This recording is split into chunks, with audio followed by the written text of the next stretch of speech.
নতুন চাল গীতার সকল কিছুর পেছনে আসল কালপ্রিট ধীমান সেন সেটা সকলের সামনে আনলো। হ্যাঁ বন্ধুরা, এমনটাই দেখতে পাবো আমরা গীতা এলএলবি ধারাবাহিকের আগামী পর্বগুলোতে।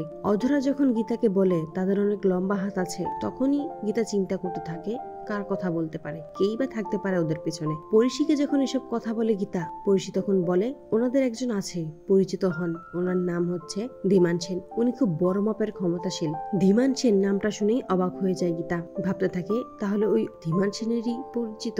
গীতা পঙ্কজকে বলে এই কেসটা একটু জটিল হতে পারে বড়বাবু, কারণ এর আসল মাস্টার মাইন্ড ধীমান সেন। সে এত সহজে সবকিছু মেনে নেবে না, সে নিশ্চয়ই পাল্টা চাল দেবে। তাই আমাদের সবকিছু সাবধানে করতে হবে যেন আসল অপরাধীদের শাস্তি দেওয়া যায়। পঙ্কজ তখন বলে আপনি চিন্তা করবেন না, এই ব্যাপারটা আমি দেখিনি। অধরা তার ভাইকে ছাড়িয়ে নেওয়ার জন্যই থানায় হাজির হয়। পঙ্কজ তখন বলে দেয় খুনের অপরাধে তাকে অ্যারেস্ট করা হয়েছে।